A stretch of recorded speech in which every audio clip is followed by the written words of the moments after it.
Alright, everyone. Today we are going to cover exponent rules.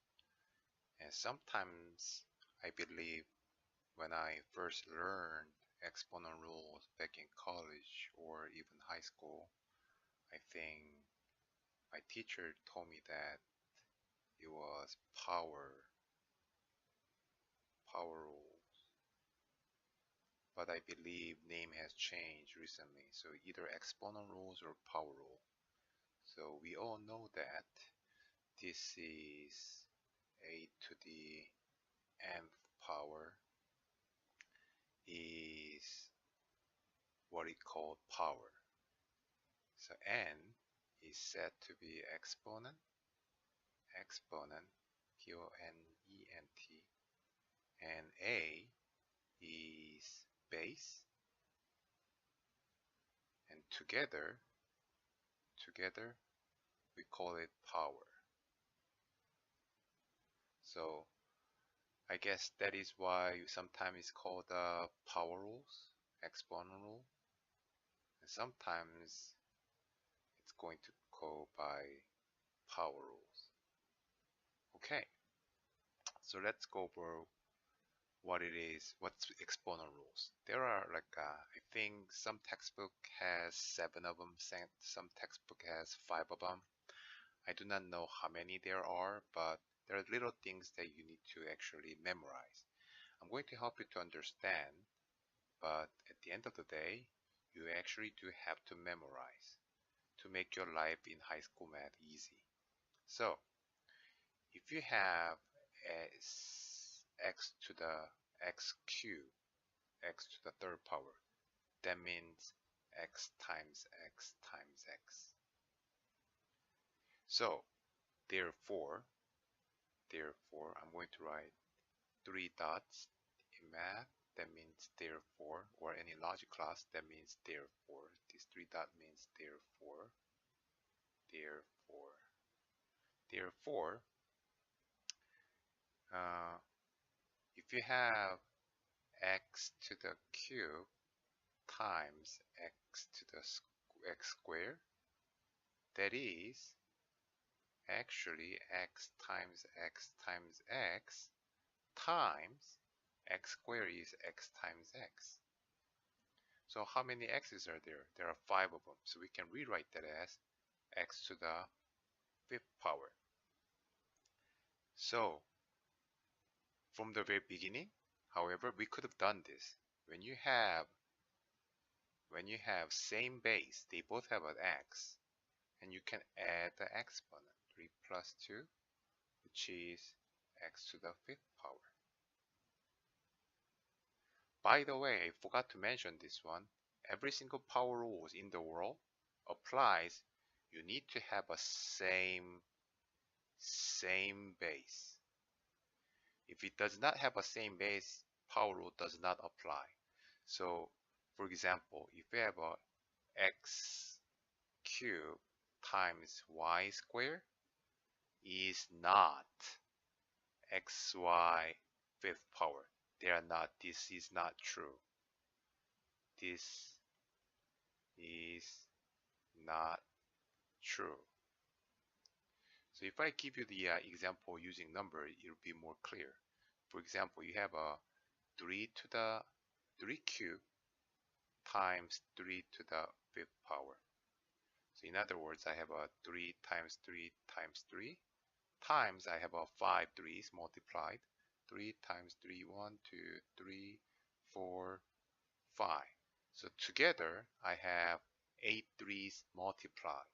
So 8 to the 8th power. Or from the very beginning, we could have done 3 to the 3 plus 5, which is 3 to the 8th power, which is 3 to the 8th power, right? So rule number 1 is that when you have a same base, let me write that.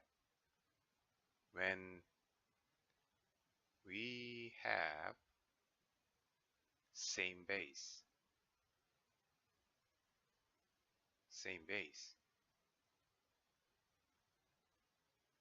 then add exponent.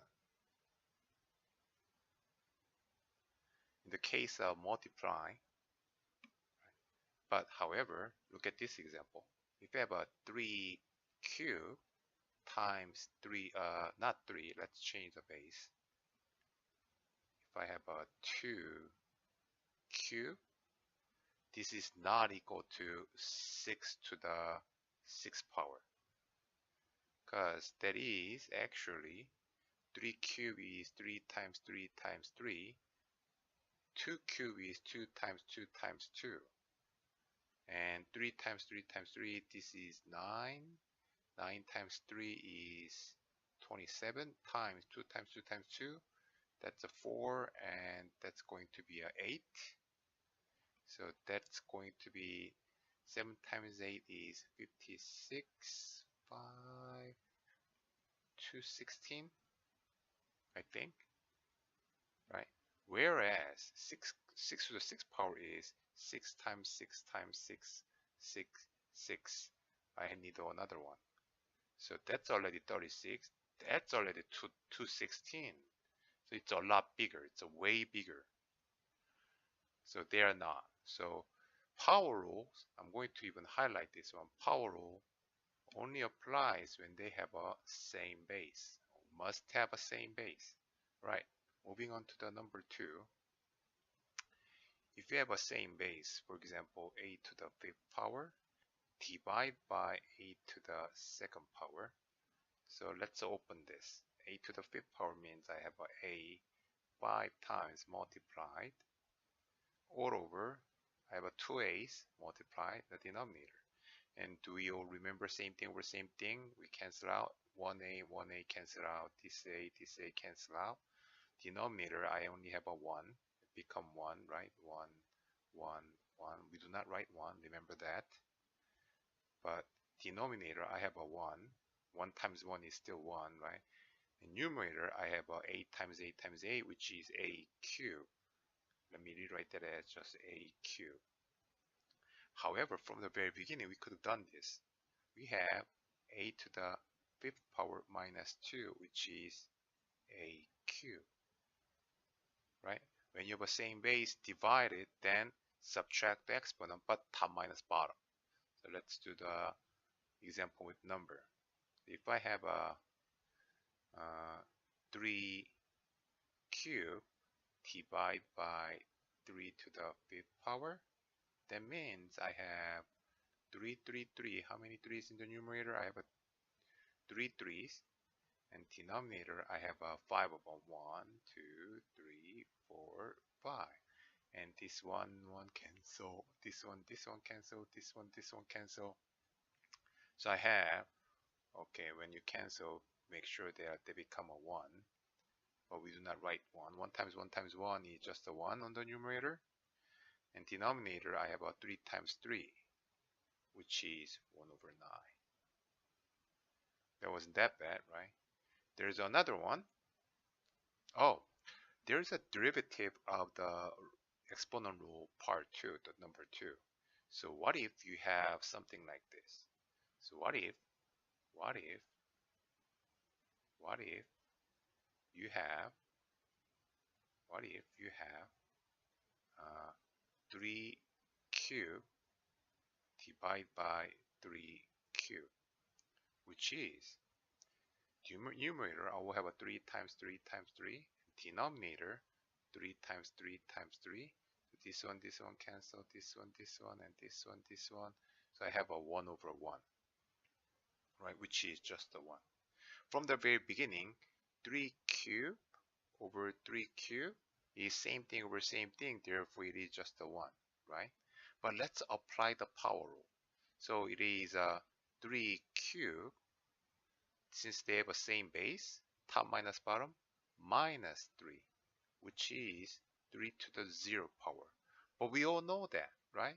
We all know the 3 minus 3 is 0 and the 3 to the 0 power, but at the end of the day, they must be all equal to each other. Therefore, 3 to the 0 power has to be 1, right? So this is I guess, let me write that as a number 3. So any number to the 0 power is actually equal to 1. So this 0 exponent is not really 0. This 0 exponent is actually same thing over same thing. So if you have a x to the 256 over x to the 256, this means x to the 256 minus 256, therefore x to the 0. But from the very beginning, x to the 256 over x to the 256, same thing over same thing. Again, what is that equal to? It's a 1. Therefore, x to the 0 power has to be 1. Right? Alright. So, that much today, and see you next time for the rest of the power rule.